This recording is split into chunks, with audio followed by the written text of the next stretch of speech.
This is Leaf Life. All things cannabis for all people. Now, Ricker and the Bearded Lorax. We publish a free magazine called The Leaf, and it's available in 14 states at your local cannabis retailer and also available online at leafmagazines.com. I'm Mike Ricker, your host of Leaf Life, with my co-host Wes Abney, also known as the Bearded Lorax. I speak for the trees. And, of course, there's Dosey Joe again. Hey there. And Mary J. White. Baked with love. Welcome to the second half of this Leaf Life show called From Military to Meds. In just a moment, we'll get into how the battle continues for cannabis acceptance by the government. And we'll spin Dosey Joe's wheel to see what products Dan LIZOTTE, who was a sergeant in the Army for 10 years and is now the general manager of the great PRC retail chain. This show's Greg the Guinea Pig is going to be trying next. But first, it's time for Where in the World? Y ahora es hora de las noticias de cannabis. It's time for cannabis news from around the world. Mary J. White, what's going on out there? This is an interesting little nugget right here. Love it. Okay, so for decades, for a really long time, Rastafarians have been persecuted, jailed, because marijuana, cannabis is their sacrament. They use it in their rituals. Rastafari. Yes.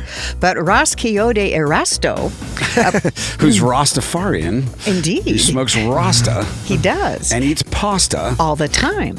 And he's a priest with the Ross Freeman Foundation for the Unification of Rastafari. Okay. But this dude, Ras Quixote Erasto, he was discriminated against and bullied and stuff like that. So he really was a big mover in this latest thing that happened. Where did it happen? What happened was I'm just going to say, Antigua and Barbuda. Oh, my sister went to Antigua this year. Really? Last year, 3 months ago. So cool. Well, they have granted the Rastafari official sacramental authorization to grow and consume cannabis. Sick. So Wonderful. finally, Antigua and Barbuda. So that's your news. That's a step in the right direction. Absolutely. The more countries, little, big, whatever, outside of the United States begin to recognize cannabis, the more we have to recognize cannabis here. Yeah. It's nationwide here in the U.S. And Absolutely. we're getting closer and closer. Thank you to Barbuda and Antigua, and thank you, Mary J. White. You're welcome. All right, Dosey Joe, spin that wheel. See what Dan's going to be hitting. Woo! Yes, sir. Now I want to try some Antigua. You ready for some Huckleberry Haze by Avitas? Ooh. We got this sleek looking that's beautiful. pen. Yeah, it's a disposable battery, or all-in-one. Nice. These things are great. Boy, the aesthetic for Avitas is gorgeous, isn't it? It's It is. baby blue with black. I haven't seen any other company do that. And, it's just been a classy organization from the very beginning. Good I draw, personally... amazing cloud. Really awesome. I Fire personally use smooth. Avitas all the time. In fact, exactly. I voiced the commercial on this podcast for Shut Avitas. up. I believe in Avitas 100%. Awesome. Yeah, great products. Wow, that does pull really nice, actually. Cool. You guys in Oregon, go buy some Avitas today. It's good. All right. Sativa spelled backwards, by the way. And you can also pronounce it Avitas. Avitas. Gotta have a pinky with that one. I'd like some Huckle Haze Avitas. It's Avitas Gravitas, man. All right. So, Dan, the battle does continue, doesn't it? And like I said in the opening, sometimes the battle comes back to their doorstep. Like motherfuckers like you who got out of the military and said, you guys kept, a string around my neck the entire time. And now, it's the slingshot theory. Right. The more you get pulled back, the longer you launch when it's let go. Right? So now you're on a mission to normalize cannabis. Yeah, Which all is, day. Anti-government, really. Right now it is. Yeah, but it shouldn't be. No. No. Why? Well, look at the alternative. The alternative for pain management is what?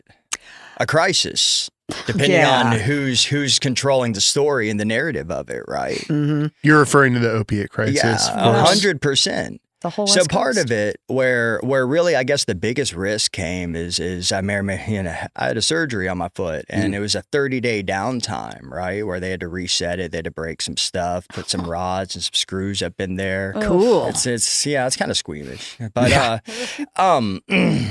I didn't have to take painkillers. I had the nerve block until like 2 o'clock in the morning, day 1. And then I took the painkillers then, and I made it to day 2. And then I was just straight on cannabis because I knew I wasn't coming in to get, a UA. And so just coming off of that alone without having to go through that, when I have seen plenty of service members lose their careers over something that was originally given to them and prescribed. Well, that's right. Oh, go ahead. That's how it happens. Whether you're in Every the military or outside, you hurt yourself, you get given those opiates. In the military, you had that 30 days off where you're still getting paid. Right. It'd be very easy to take 90 or 120 Oxycontin during that time. No shit. And that can be the foundation of addiction. Yeah. And the military doesn't really have the resources to help soldiers that are having problems. Right. Or they haven't chosen to have the resources for that. Yeah, there. And so you got to get back in line. And I think that's why cannabis is so helpful within that healing aspect, especially once you're out of the military, because the VA is just going to throw pharmaceuticals at you, antidepressants, anti-anxiety stuff, benzos, and then opiates. And that's not going to help with all the problems. I mean, I don't want a tinfoil, but how can there not be a population control of a sort? It's horrible. Yeah. So, I mean, that's really, part of the fight that we still all have going on is trying to combat that, especially when it's our own people doing it internally.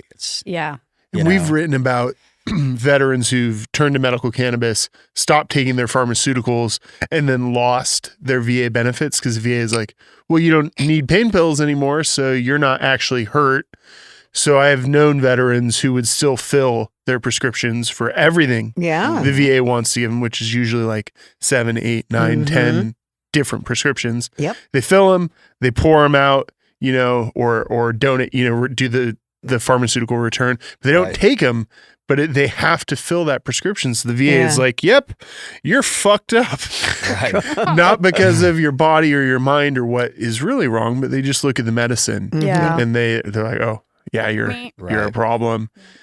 And when you're in the military, I think cannabis can, I can understand, like, if someone's like, go run up that hill and die potentially. Mm-hmm. Or, you were a sergeant, so you passed on orders from above down to the enlisted guys and the grunts. And you don't want them talking back. You can't talk back in that environment. And so, like Ricker was saying, cannabis might not be the most helpful in that moment necessarily, but once you're done with the day's march, or you're done with that, tour, you've got to come home and reset and heal. Yeah. And that's where cannabis is so helpful, mentally, physically, spiritually. 100%. I mean, look at all of the heroes that have come back and they've shared their tales. A firefight lasts seconds most of the time, less than a minute, because it's not like the movies, right? Yeah. But you live with it for the rest of your life. Yeah. And so that's where, cannabis does come in. No, I agree. It's not a battlefield stimulant by any means, but, for everybody coming home versus the alternative. Oh yeah, it's way better alternative. It's the best alternative. It's the most biodiverse substance on the planet. When I talk about the battle continues, that's another battle. Is the internal battle, the psychological battle. You have to come to terms with seeing, somebody dismembered or killed, somebody that you were just having a conversation with 5 minutes ago. And that shit doesn't just disappear into the ether. Right. It stays with you for the rest of your fucking life. It stays in your DNA. You can't get rid of it. Right. How do you cope with that? Not with opiates. No. And not necessarily with It's not even cannabis with either. cannabis, no. You need to cope with it through therapy, right? But cannabis can. I've always held what they know is the golden bullet theory. Yeah. I mean, we all have a place and a time that's predetermined by whatever greater spiritual power, one chooses to believe in, or none, if that's the case. But either way, I believe that we always have a time. There's always some set, I once heard this guy, Jesse Itzler, if y'all are familiar with who that guy is. He's a pretty successful individual. But he spoke when I was with an outside sales company. He spoke at one of our managers' meetings. He talked about the bus, how you can't get off of the bus. You know, once it goes, it doesn't turn, it doesn't go anywhere else. It can slow down a little bit, you know, it seems like it sometimes, or speed up. But once it stops, and where are you at, right? And so that's really, you know, where we're at with this. What do you mean by the bus, getting on the bus? That's life. That bus is your life, right? And so every day being, you know, the struggle, I see it for what it is. Death is as much a part of a life. It starts once you're born. As birth, you know? For sure. Yeah. So that's not for everyone, you know, that's not everybody's feelings. A lot of people have a lot of, hard times processing that. But that's where there are outlets out there. They just need to go, you know, reach out for that. Well, one thing for sure, people that have PTSD, cannabis is useful as a medicine. Yes. Yes. And that's everywhere. In the military and traumatic brain injuries. I read a New York Times profile recently about an artillery group that was never in combat because they were, you know, back behind the lines, but they're firing out artillery. It was during a period of conflict where they were firing hundreds of rounds a day, all through the day. And each round puts out a concussion, you know, an explosion that then impacts your brain. Yeah. And these soldiers were coming back and they were having all these symptoms. And the doctors are like, you never saw real combat. So how can you have a brain injury or how can you have this PTSD for the trauma just from the explosion? So there's all these things within the what you do within the military that's exposing you to potential brain injuries. Right. And cannabis as a neuroprotectant can protect against that or even kind of reverse some of those neurological impacts. Do you think there's a place for cannabis use in active duty military? Yes. I think it should be supervised so that it's not abused because anything abused is bad, right? Mm-hmm. You know, and let's be real, you still have a job to do. You have to perform, right? So you have to, you know, seek medicine alternatively and still be able to perform. And that's where I think as long as it's supervised, then yeah, absolutely. So do you think like CBD gummies and like dosed cannabis could be a thing that could, like, I guess from a order standpoint, like from a maintaining the military structure, do you think that could be something that could be incorporated in versus we caught you with some CBD or some weed, we're kicking you out? Yeah. Well, at a time when we need soldiers in every branch. I guess that's hard because cannabis is so subjective, right? We all react so differently, our bodies. Yep. And, you know, for one guy who's going through, let's say it's, you know, some Navy SEAL or something like that, who's going through some stuff, right? It may be better for him to be able to hit some flower right there and treat that thing because it's an acute issue versus, you know, taking a gummy because, you know, it's been a hard day. You've been in the field for like 3 weeks, right? And you just need to relax your body, if that makes sense. And brain. Mm-hmm. Yeah. Wow. So there's still like that room to figure it out. I think that's what as the military goes into the future and as we struggle to recruit and as we also want to take care of those recruits and make sure we're not creating a legacy outside of the battlefield back here in America, we've got to find a way to integrate cannabis and cannabinoids into the military. Right. And maybe it starts as CBD, as a gummy, as a vitamin. Yep. Maybe it can progress through normalization to the point where it's accepted. But I remember contracting on the base and every gas station sold liquor. Yeah. Absolutely. Literally. Yeah. And so we've chosen our culture in that space and now we've got to change it so we can support our men and women in the field and back home. Right. All right, Dan, now it's time for you to play Proud to Be an American. Proud to be an American. Oh, yeah. Yeehaw. Get some. This is the land of the free and the home of the brave. Or at least that's the narrative we're taught in school before the legal voting age of 18. All right, number one, bro. You ready? Yes. In the year 1871, North Carolina Governor William Woods Holden became the first United States governor to be impeached for suppressing an insurrection by this white hooded American hate group. Oh, man. Could it be the Ku Klux Klan? Yes, it could, Mary. You already knew, Mary. His political critics, of which there were many, saw this as an outrageous act of tyranny. Wow. America. Number 2. In 1971, this counterculture musician was put under FBI surveillance for making protest songs like Give Peace a Chance and being a vocal proponent against war. No? I have no idea. None? I know the song. Yeah. I'm trying to think of the...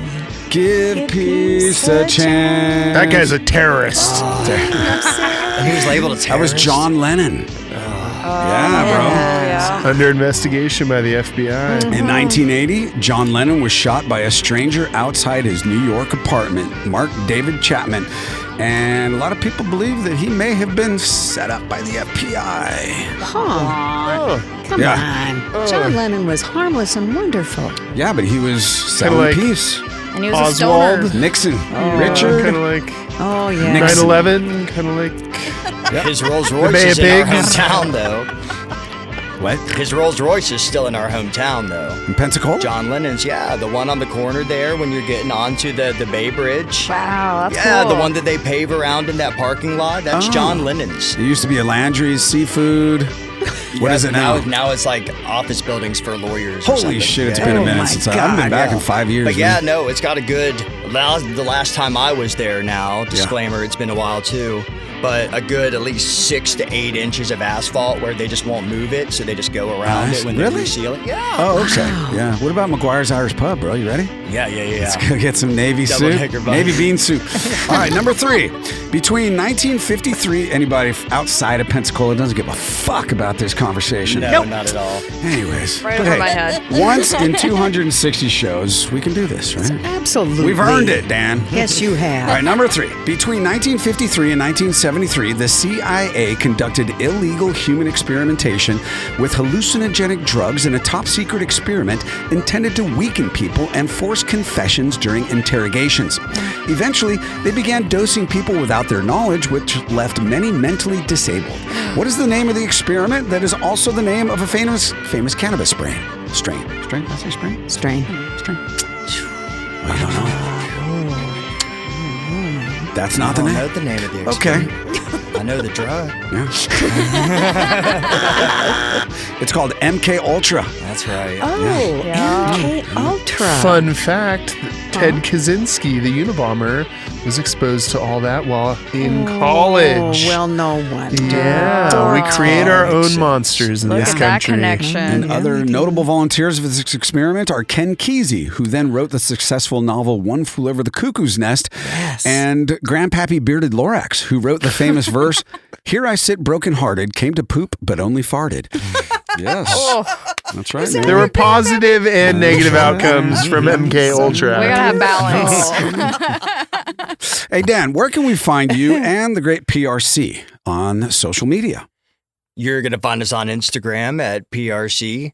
You're going to find us on Facebook at PRC. And we're located in Edmonds, Washington, Arlington, Washington, and up north in Conway, Washington. Now, we broadcast here from Seattle. And what does PRC stand for? Thank you. Premier Recreational Cannabis. Wonderful, brother. And Nice. yours personal social media handle? And mine is going to be Dapper Dan Stank on Instagram. My gentleman.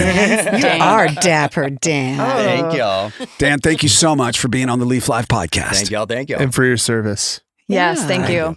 Wes, next week, terpene testing. Oh, boy. I do that every evening. Me too. Download this and all Leaf Life episodes at leafmagazines.com. And please subscribe on YouTube at Leaf Life Podcast V2. Now get ready for another episode of Stony Baloney, which is also available at leafmagazines.com. And please be kind to animals. Your hosts for Leaf Life are Mike Ricker and Wes Abney. Leaf Life is produced by Mike Daly. Some of the music heard is provided by purple-planet.com. Every bit of cannabis you use is female, so please respect the ladies. Leaf Life is brought to you by Leaf Nation, featuring Alaska Leaf, Oregon Leaf, Northwest Leaf, Maryland Leaf, Amsterdam Leaf, and California Leaf. On the shelf now in your local retailer. Now, please stay tuned for this week's edition of Stony Baloney by Mike Ricker.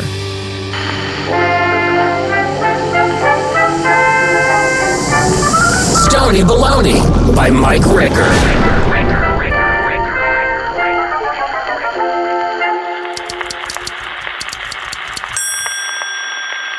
Staying alive is dangerous. Sure, you can sit on your ass all day and pile up the layers of blubber while filling your brain with useless information from the boob tube, but that only goes so far until it's time to get outside and do shit. And the moment you cross that threshold from front door to sidewalk, the real-life video game begins. Be it driving down roads to licking the backs of toads, unforeseen hazards exist at every turn. Think about it. There just aren't too many places you can go where the Grim Reaper isn't posted up with his sickle ready to punch the clock and get to work. Be it getting hit by lightning, tripping on a tree root that sends you off a cliff while snapping a selfie, or your building collapses because some asshole didn't stay up with city code for 40 years, the perils are abundant. You never know when it's your time to go. So what's the best option for navigating unpredictable physics while testing the limits of reason to help you feel accomplished in knowing that you lived a fun life? We all know it's probably not the safest idea to bungee jump off the Rio Grande Bridge in New Mexico or cruise a submarine for gold doubloons off the tip of the Bermuda Triangle, but we still have to create some relative excitement while still maintaining the standard 9 to 5. They say golf is a safe game, but last time I checked, they still haven't begun requiring helmets on the course.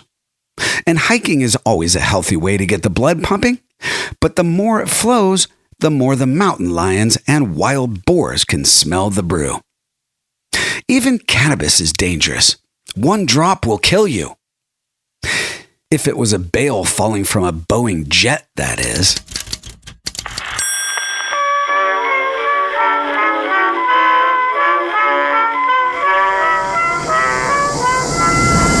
Stony Baloney. Some of the wardrobe, including Ricker or Wes's sick lids, is provided by Grassroots California. Check out the dopeness at grassrootscalifornia.com. These products have intoxicating effects and may be habit-forming. Marijuana can impair concentration, coordination, and judgment. Do not operate a vehicle or machinery under the influence of this drug. There may be health risks associated with consumption of these products. For use by adults 21 and older. Keep out of the reach of children.